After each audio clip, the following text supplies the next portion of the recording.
قرآن ہوا جس میں نازل پھر لوٹ کے وہ مہمان نحمده ونصلي ونسلم على رسوله الكريم أعوذ بالله من الشيطان الرجيم بسم الله الرحمن الرحيم ولو أننا نزلنا إليهم الملائكة وكلمهم الموتى وحشرنا عليهم كل شيء قبلا ما كانوا ليؤمنوا إلا أن يشاء الله ولكن أكثرهم يجهلون صدق الله مولانا العظيم اللهم صل على سيدنا ومولانا محمد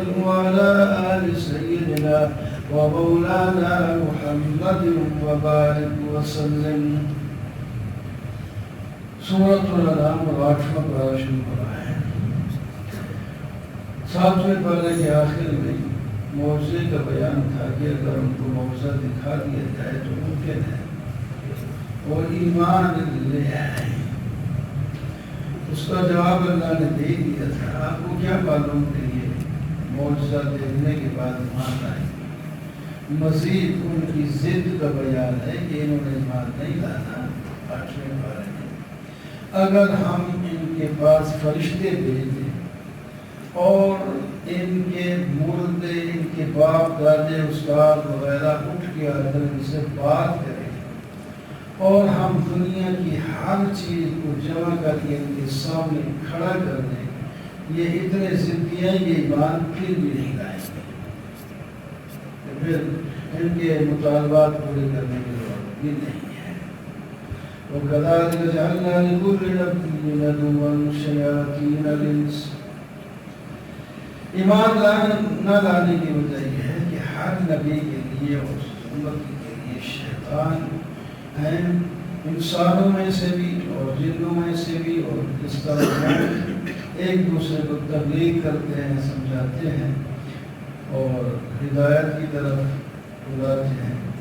یہ جن اور انسان جو شیطانی صفت رکھتے ہیں، یہ بھی ایک دوسرے کو باتیں سمجھاتے ہیں، باتوں کو ملمہ کر کے دھوکہ دینے کے لیے سمجھاتے ہیں تاکہ لوگ اس کی طرف متوجہ ہوں، دین کی طرف نہ ہوں۔ وَلِتَسْمَعَ إِلَيْهِ أَفْئِدَةُ الَّذِينَ لَا يُؤْمِنُونَ بِالْآخِرَةِ۔ کچھ لوگوں کے دل آپ کی طرف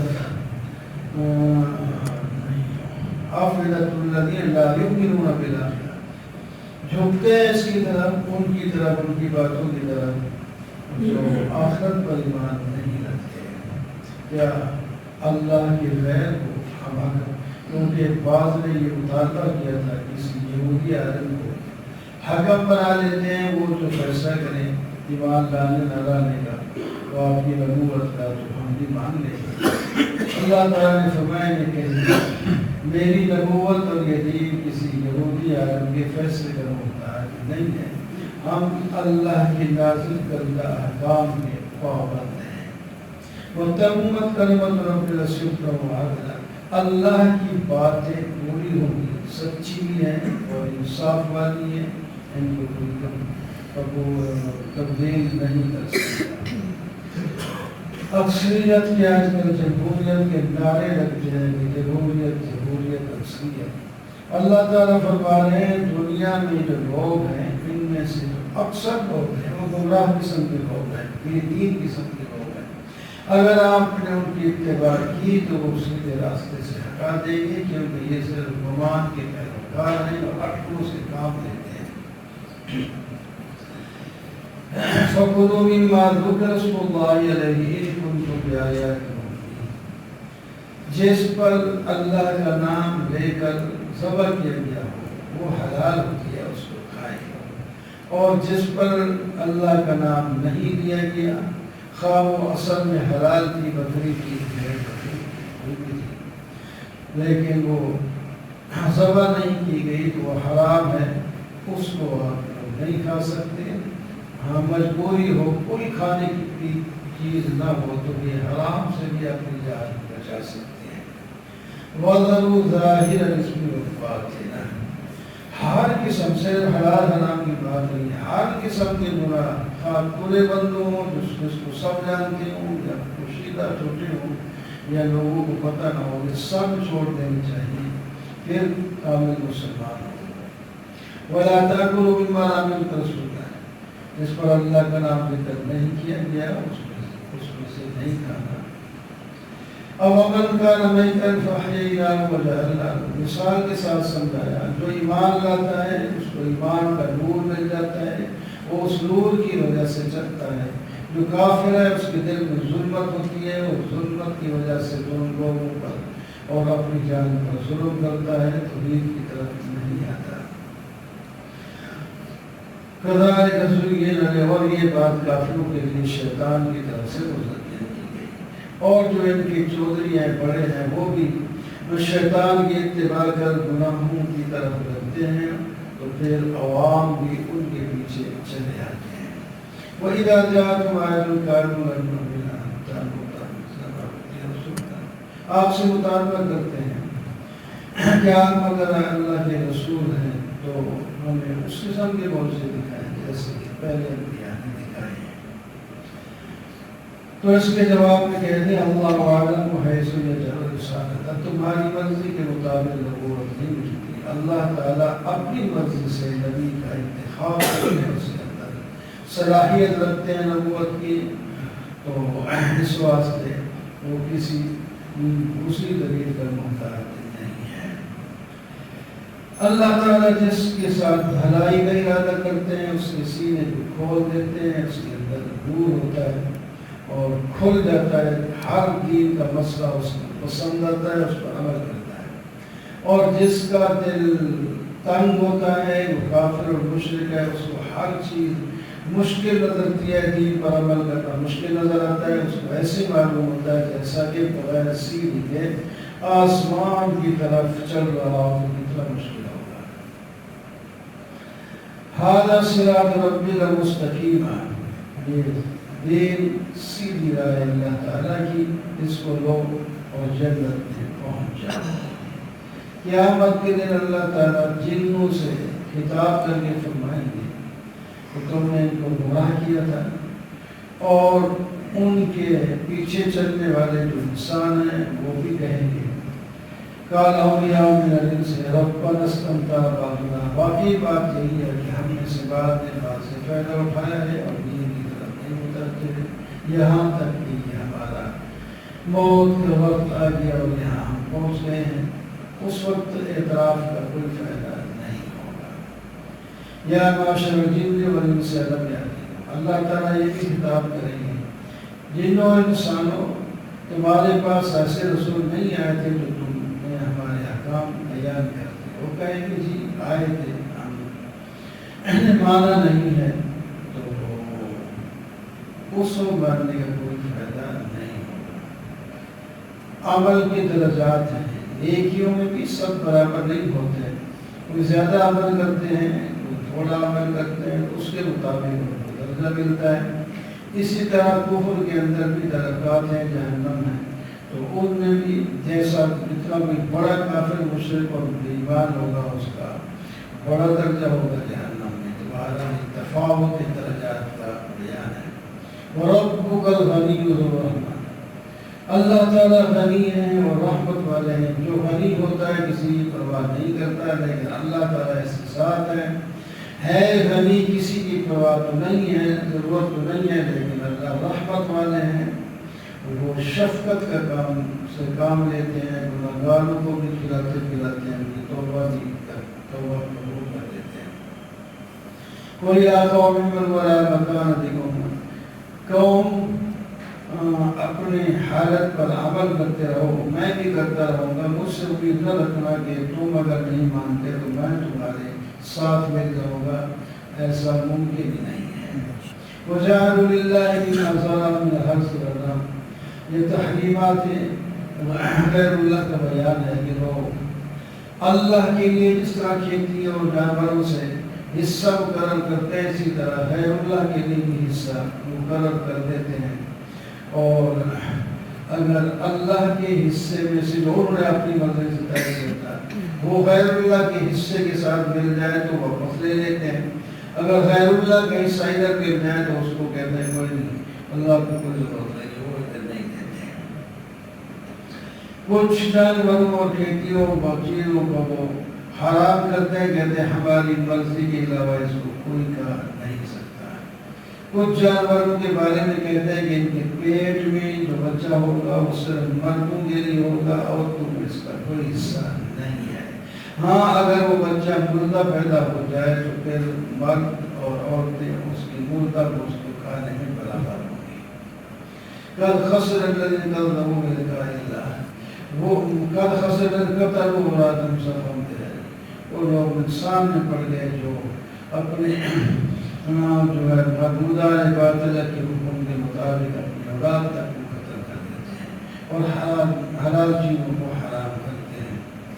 وَهُوَ الَّذِي أَنشَأَ جَنَّاتٍ مَّعْرُوشَاتٍ، اللہ تو وہ ہے جس نے تمہارے لیے مختلف قسم کے باغات تیار کیے ہیں جو اپنی پنڈی پہ کھڑے ہوتے ہیں. کچھ باغ ایسے بیروں والے ہوتے ہیں، چھتوں پر کھڑے ہوتے ہیں، جیسے کہ انگور کی بیر ہوتی ہیں. کھیتیاں ہیں، ان کے مختلف رنگ ہیں، ان کے مختلف ذائقے ہیں. زیتون ہے، انار ہے، یہ ساری چیزیں اللہ نے پیدا کی ہیں. جس نے پیدا کیا وہی معبود برحق ہے. جانوروں میں کوئی چھوٹے چھوٹے جانور ہیں، کوئی بڑے جانور ہیں، یہ سب اللہ نے پیدا کیے ہیں. ان میں سے جن کو حلال کیا وہ ہمیشہ کے لیے اللہ نے جو حرام کیا وہ ہمیشہ کے لیے حرام ہے. تم حلال کو حرام اور حرام حلال کیسے کرتے؟ سمانیت ازواج مردان سے مثلاً 8 قسم کے اللہ تعالیٰ نے جانور پیدا کیے ہیں. اور میں بکریاں اور بھیڑیں بھی ہیں، اور گائے بھینسیں ہیں، جنات اور مادہ بھی ہیں. ان میں سے آپ یہ بتائیں کہ بکری ہونا یا مادہ ہونا یا نر ہونا حرام ہونے کا باعث ہے، یا دونوں جو ہے، یا کیا پیٹ سے رہ کے ہیں. اس واسطے اگر کوئی بھی آپ اصول لے تو پھر یا سارے حلال ہوں گے یا سارے حلال ہوں گے. تمہاری طرح کچھ حرام ہوتے کچھ حلال ہونا بڑا مشکل ہے. قُلْ لَا أَجِدُ فِي مَا أُوحِيَ إِلَيَّ مُحَرَّمًا عَلَىٰ طَاعِمٍ يَطْعَمُهُ، ان سے کہہ دیجئے ہم نے وحی الہی میں تو کوئی چیز حرام نہیں پائی مگر وہ جو میتہ ہو اور دم مسلوب ہو، یا اسی طرح غیر اللہ کے لیے نامزد کر دیا گیا ہو، یہ حرام ہے. وَعَلَى الَّذِينَ هَادُوا حَرَّمْنَا، حلال چیزوں میں سے بھی بعض کو یہودیوں پر ان کی حق درمی کی وجہ سے حرام، مثلا ناخن والے جانور اور ان کی چربیاں حرام کر دی گئی تھیں. فَإِن كَذَّبُوكَ وَقُلْ رَبُّكُمْ ذُو رَحْمَةٍ وَاسِعَةٍ، اگر وہ آپ کی بات نہیں مانتے تو آپ انہیں کہہ دیں اللہ تو بڑی رحمت اور وسعت والے ہیں. مشرک لوگ کہتے ہیں اگر اللہ تعالیٰ چاہتے تو ہم نہ شرک کرتے نہ ہمارے باپ داد کرتے. ہم شرک کرتے ہیں تو معلوم ہوتا ہے اللہ تعالیٰ اس کو پسند کرتے ہیں، حالانکہ یہ منطق کی غلط ہے. اللہ نے حکم دیا ہے کرنا نہ کرنا تمہارا اپنا کام ہے. قُلْ فَلِلَّهِ الْحُجَّةُ الْبَالِغَةُ وَلَوْ شَاءَ لَهَدَاكُمْ، اللہ کی حجت یعنی دلیل تو کامل ہے اور تمہاری دلیلیں پوری ہیں، جھوٹی ہیں، ان کا کوئی فائدہ نہیں ہے. قُلْ تَعَالَوْا وَاتْلُوا مَا حَرَّمَ رَبُّكُمْ عَلَيْكُمْ أَلَّا تُشْرِكُوا بِهِ. اس رکوع کے اندر تقریباً 10 چیزوں کو حرام قرار دے دیا کہ یہ چیزیں حرام ہیں، ان کو تم حرام سمجھو. مثلا شرک حرام ہے، والدین کی نافرمانی حرام ہے، اولاد کو قتل کرنا، چھولے سے قتل کر دے یا اس کو ایسے ماحول میں بھیج دے جس سے اس کا دین ہی خراب ہو جائے، یہ قتل کرنے کے مترادف ہوگا. اور ہر قسم کی برائی حرام ہے، اور یتیم کا مال کھانا حرام ہے، بے وفائی کرنا حرام ہے، بدعہدی کرنا حرام ہے. بات سچی کیا کرو، انصاف کے ساتھ بات کرا کرو. وَأَنَّ هَذَا صِرَاطِي، یہ راستہ مستقیم ہے، اس کی اتباع کرو، باقی راستوں کو چھوڑو تو اللہ سے دور کر دیں گے. وہذا کتاب انزلنا مبارک مقدم، یہ قرآن پاک ہم نے نازل کیا ہے کہ برکت والی ہے، اس کی اتباع کرو، تقوی اختیار کرو، تم پر رحم کیا جائے گا۔ ہم نے کتاب نازل کر دی ہے قیامت کے تم یہ نہ کہنا کہ اگر کتاب ہمارے پاس ہوتی تو ہم یہود و نصارہ جن کو کتاب ملی ان سے زیادہ ہدایت والے ہوتے۔ اب وہ کتاب آ چکی ہے، اس میں ہدایت ہے، اس کو لو اور ترقی کرو۔ حال ينظرون الا ان ياتيهم، کس چیز کی انتظار ہے؟ کیا فرشتے یا اللہ تعالیٰ کو عذاب بھیج دیں؟ اس وقت ایمان لاؤ گے، اس وقت کا ایمان کا کوئی فائدہ نہیں دے گا۔ جو لوگ اپنے دین کو ٹکڑے کرتے ہیں وہ اسی میں خوش ہوتے ہیں۔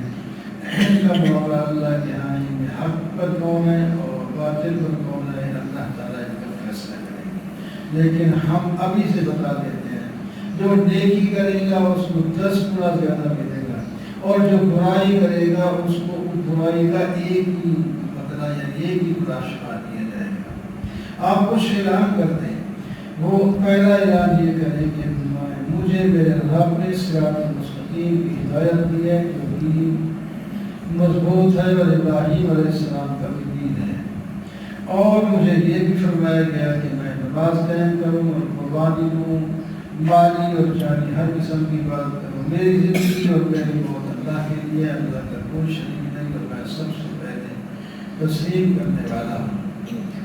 قل اغیر اللہ ابغی ربا، آپ ان سے کہہ دیں کہ اللہ کو چھوڑ کر میں تمہارے لیے دوسرا رب بناؤں، حالانکہ اللہ تعالیٰ ہر چیز کا رب ہے۔ جو کوئی عمل کرے گا اس کا فائدہ اور نقصان اسی کو ہوگا، ان میں کوئی دوسرے کا بوجھ نہیں اٹھائے گا۔ قیامت کے دن تمہارا فیصلہ ہو جائے گا۔ اللہ نے تمہیں زمین میں خلیفہ بنایا ہے، پہلے تم نہیں تھے، پہلے اور قسم کے لوگ تھے، اب تو دنیا میں آ چکے ہیں۔ اب دیکھیں گے اللہ تعالیٰ کس طرح تم عمل کرتے ہو، تو جیسا عمل کرو گے اللہ تعالیٰ اس کے مطابق تمہیں درجات دیں گے اور تمہاری آزمائش بھی ہوگی۔ اللہ تعالیٰ مجرم کے لیے جلد سزا دینے کی قوت رکھتے ہیں اور گناہ کو معاف کرنے کے لیے بھی غفور رحیم ہے، لہٰذا غفور رحیم کے ساتھ اپنا تعلق جوڑو اور فرمانبرداری میں زندگی گزارو۔ بسم اللہ الرحمن الرحیم۔ کتاب سورہ اعراف شروع ہوتی ہے، پہلی آیت کتاب کے بارے میں ہے کہ یہ کتاب جو نازل کی گئی ہے اس کے اندر جو احکام ہیں ان کو بیان کرنے میں دل میں کوئی تنگی نہیں ہونی چاہیے۔ اس کتاب کے انداز کے ساتھ آپ لوگوں کو خبردار کریں اور اس کے اندر نازل کردہ احکام کی اتباع کریں، کسی اور کی اتباع نہ کریں۔ دیکھتے نہیں کتنی بستیاں ہم نے ہلاک کر دی ہیں، ان پر رات کو عذاب آیا یا قیلولہ کرتے ہوئے عذاب آ گیا، اور ان کا دعویٰ صحیح تھا جب کیا یہ کہتے تھے کہ انا کنا ظالمین، ہم ہی ظالم تھے۔ اب کہنے سے کیا فائدہ، اب تو عذاب میں مبتلا ہو چکے ہو۔ قیامت کے دن اللہ تعالیٰ پیغمبروں سے پوچھیں گے، امتوں نے کیا جواب دیا، امتوں سے پوچھیں گے تمہارے پاس پیغمبر آئے تھے اور کیا کہا تھا۔ وزن اعمال حق ہے، وہاں دنیا کے اندر جو آدمی عمل کرتا ہے ان کا وزن کیا جائے گا، جس کے وزن بھاری ہو گئے نیک اعمال کی اور جنت میں جائے گا، دوسرا نقصان میں پڑ جائے گا۔ اللہ تعالیٰ فرماتے ہیں ہم نے تمہیں زمین سے پیدا کیا اور اسی پر تمہیں قدرت دی اور اسی میں تمہاری روزیاں رکھی ہیں، تو تم میری عبادت کرو۔ ہم نے شکل بھی تمہاری بنائی، صورت بھی ہم نے بنائی، فرشتوں سے سجدہ بھی ہم نے تم کا سجدہ کروایا، جس نے سجدہ نہیں کیا وہ ابلیس باندھا درگاہ ہو گیا۔ اللہ نے جب اس سے پوچھا کیوں نہیں سجدہ کیا تو اس نے کہا کہ یہ حکم نعوذ باللہ غلط ہے، آپ نے مجھے اس آگ سے پیدا کیا اور جو روشن ہوتی ہے اور آدم کو مٹی سے پیدا کیا ہے، تو میں افضل ہوں، لہٰذا ان کو حکم ہونا چاہیے مجھے سجدہ کرے نہ کہ میں ان کو سجدہ کروں۔ اللہ تعالیٰ نے فوراً سزا دی، فَاهْبِطْ مِنْهَا فَمَا يَكُونُ لَكَ، اتر جائے یہاں سے، اب یہاں تکبر کرنے کی ضرورت نہیں ہے، تو اب ذلیلوں میں سے ہو گیا ہے۔ وہاں دعا مانگی انظرنی، یا اللہ مجھے مہلت دے دے، قیامت کے بعد دوبارہ اٹھنے پر اللہ نے مہلت دے دی، وقت کرو جب اللہ نے اتنا اس کے ساتھ احسان کیا تو اس کی گردن سے جھک جانی چاہیے تھی، لیکن وہ کہتا ہے کہ نہیں، میں اس انسان کو، آدم کو اور ان کی اولاد کو گمراہ کروں گا، آگے سے، پیچھے سے، دائیں سے، بائیں سے، جہاں سے پن پڑا میں اس کو گمراہ کر دوں گا۔ اللہ نے فرمایا جو تیری بات میں آئے گا وہ تیرے ساتھ جہنم میں جائے گا۔ آدم آپ اور اپنی بیوی جنت میں رہیں، کھائیں پیے، ایک درخت کے پاس نہ جائیں۔ وہ شیطان کی بات کی نہ میں نے، شیطان نے ان کو ورغلا کر وہ جو درخت تھا اس سے کھلا دیا، جس کی وجہ سے انہیں دوبارہ جنت سے نکل کر زمین پر آنا پڑا، کیونکہ خلافت ان کو زمین میں ملنی تھی، اس واسطے کوئی بہانہ بننا تھا جس کی وجہ سے انہیں جنت سے نکل کر زمین پر آنا تھا۔ قال ربنا ظلمنا انفسنا وان لم تغفر لنا، جب اللہ تعالیٰ نے ان سے کہا علم اقول لكما ان الشیطان لکم عدو مبین، جب میں نے کہہ دیا تھا شیطان تمہارا دشمن ہے، اس کی بات نہ ماننا، پھر تم نے کیوں مانی ہے؟ تو انہوں نے کہا ہم نے اپنی جان پر ظلم کیا اور آپ نہ بخشیں اور رحم نہ کریں تو ہم سامنے پڑ جائیں گے۔ یہ تواضع کی، اللہ تعالیٰ نے بخش دیا۔ شیطان سے جب پوچھا تھا تو نے تکبر کیا تو اس کی بخشش آج تک نہیں ہوئی۔ اب تم نے زمین پہ رہنا ہے، زندہ ہونا ہے، یہیں مرنا ہے، اور قیامت کے دن تم کسی سے اٹھائے جاؤ گے۔ یا بنی آدم، یہاں آدم کی اولاد کو براہ راست خطاب کیا گیا لباس کے بارے میں۔ پہلا خطاب ہے کہ لباس سے آدمی اپنی شرم کی چیزیں بھی جو چھپاتا ہے اور ساتھ اس کی عزت اور زینت بھی ہوتی ہے۔ بے لباس آدمی جو ہے وہ بچہ بھی پسند نہیں کرتا، یہ بے عزتی کی چیز ہوتی ہے، لہذا لباس کو پورے طور پر استعمال کیا کرو۔ دوسرے خطاب میں فرمایا شیطان کی بات میں نہ آنا، وہ تمہیں بہکا دے گا۔ اس نے تمہارے باپ کو اور ماں کو جنت سے نکلوایا، ان کے کپڑے بھی اتروا دیے تھے۔ وَإِذَا فَعَلُوا فَاحِشَةً قَالُوا إِنَّا عَلَيْهَا آبَاءَنَا، یہ لوگ بے حیا قسم کے لوگ بے حیائی کا کام کرتے ہیں تو کہتے ہیں ہمارے باپ دادے ایسا کرتے ہیں تو ہم بھی کرتے ہیں، بلکہ اللہ نے ہمیں حکم دیا ہے۔ اللہ تعالیٰ نے فرمایا کہ اللہ بے حیائی کا حکم نہیں دیتا، اللہ تو حیا کا حکم دیتا ہے۔ قُلْ أَمْرُ رَبِّي بِالْقِسْطِ وَأَقِیمُوا، اللہ تو حکم دیتا ہے کہ انصاف کرو اور نماز قائم کرو، اپنا رخ اللہ ہی کی طرف جو ہے جھکا کے رکھو، اور ہر مسجد یعنی نماز کے وقت پورے لباس کے اندر تو ہونا چاہیے، اللہ کو پکارو اور اللہ ہی کی خالص دین ہے۔ یا بنی آدم خذوا زینتکم، آدم کے اولاد اپنی زینت کو لے کر مسجد میں جاؤ، یعنی پورے لباس کے ساتھ اللہ کے دربار میں تمہاری حاضری ہونی چاہیے۔ باقی جو چیزیں اللہ نے حلال کی ہیں کھاؤ اور پیو، لیکن اسراف نہیں کرنا۔ قُلْ مَنْ حَرَّمَ زِینَةَ اللَّهِ الَّتِی أَخْرَجَ لِعِبَادِهِ وَالطَّیِّبَاتِ مِنَ الرِّزْقِ، آپ ان سے پوچھیں تم جو کہتے ہو اللہ نے حرام کیا ہے، اللہ نے ان چیزوں کو حرام نہیں کیا۔ یہ زینت کی چیزیں، لوگوں کے فائدے کی جو چیزیں سب اللہ نے حلال کی ہیں، ان کو استعمال کرو۔ جس کی رکاوٹ ہے وہ ویسے بھی تمہارے لیے فائدہ مند چیزیں نہیں تھی۔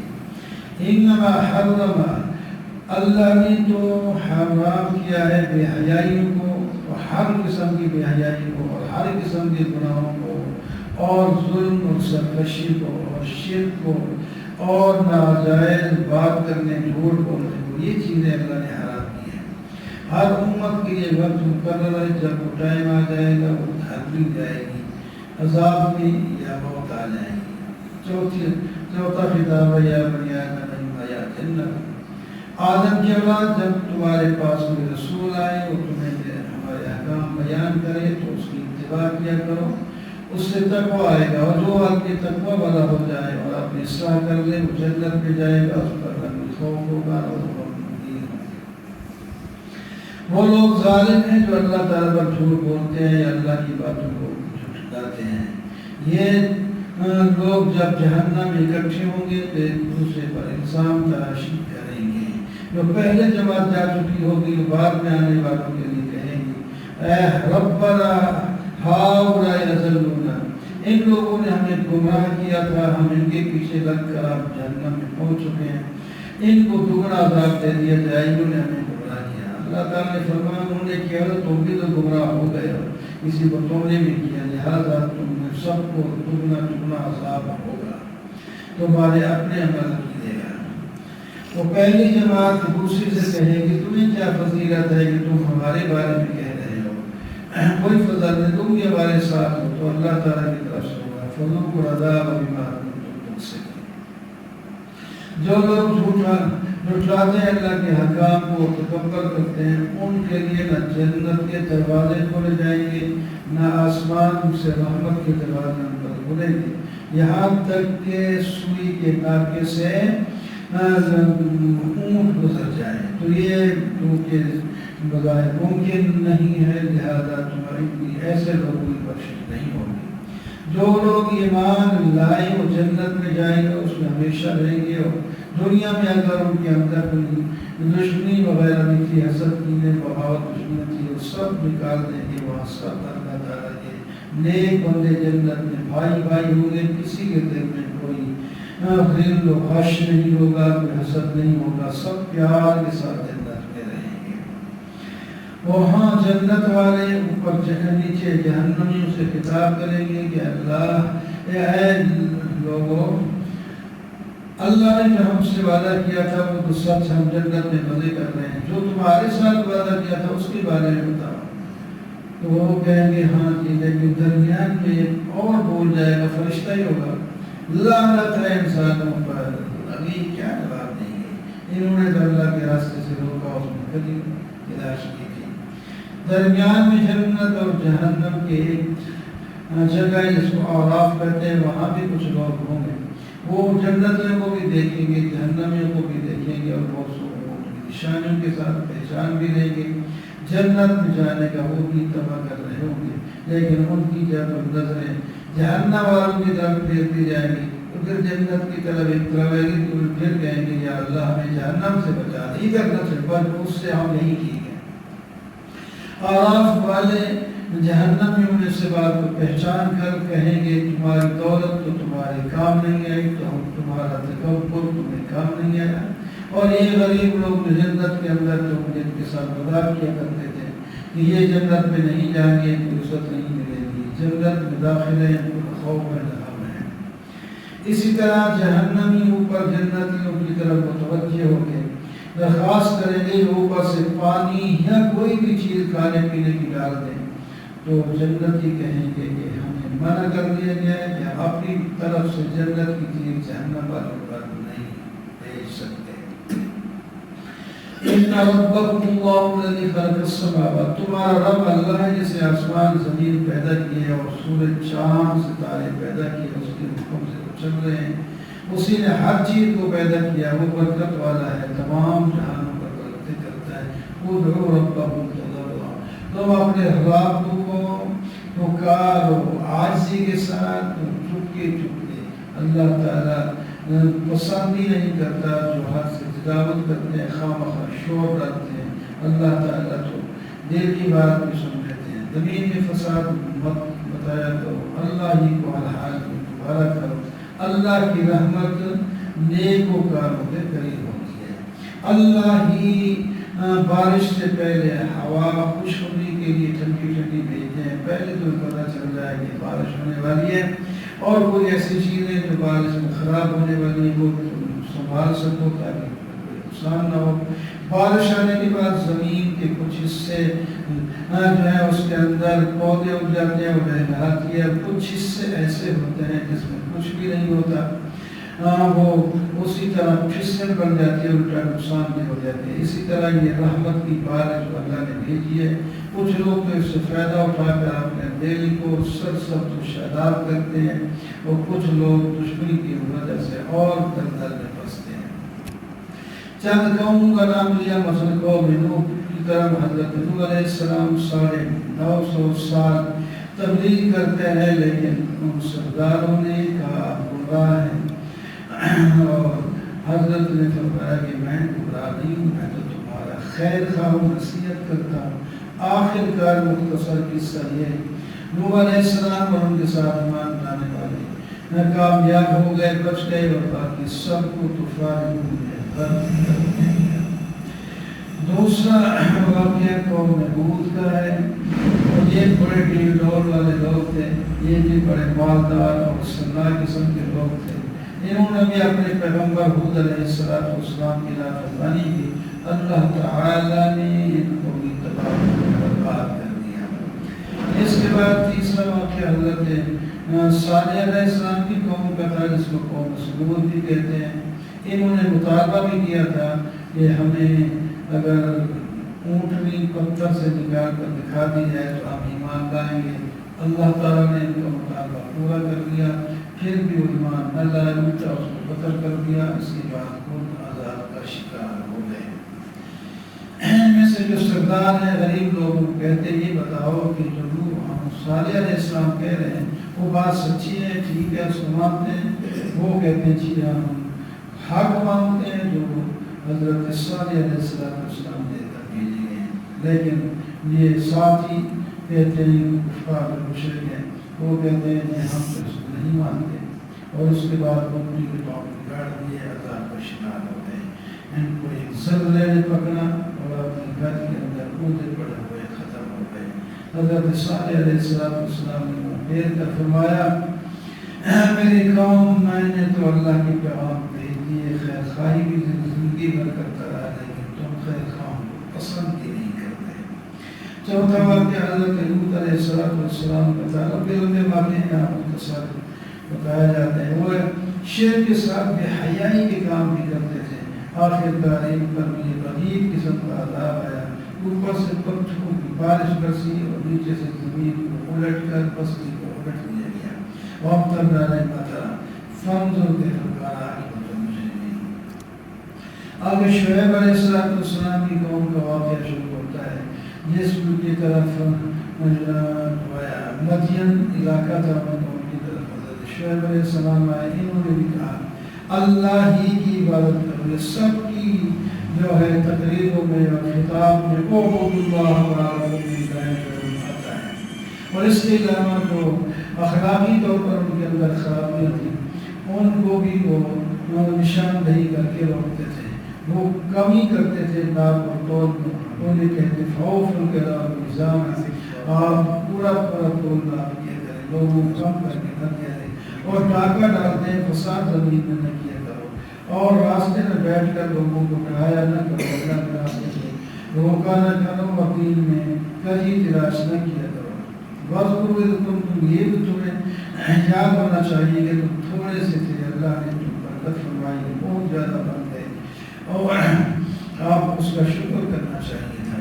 وَإِنْ كَانَ طَائِفَةٌ مِّنْكُمْ، ایک جماعت اگر تم نے سے ایمان لائی ہے تو ٹھیک ہے، وہ کر بھی جائے گی، دوسری جماعت نہیں لائی تو پھر ان کو سزا ہوگی۔ آپ لوگ صبر کرو یہاں تک کہ اللہ تعالیٰ کا فیصلہ آئے گا، تو پھر دودھ کا دودھ اور پانی کا پانی ہو جائے گا، کام مشرک قوم ہلاک ہو جائے گی اور ایمان والے کامیاب ہو جائیں گے۔ اللہ تعالیٰ ہمیں ایماندار بنائے،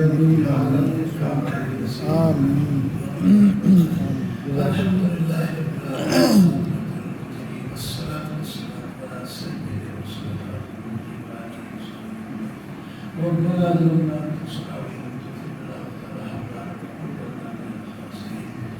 ربنا اغفر لنا ذنوبنا واسرافنا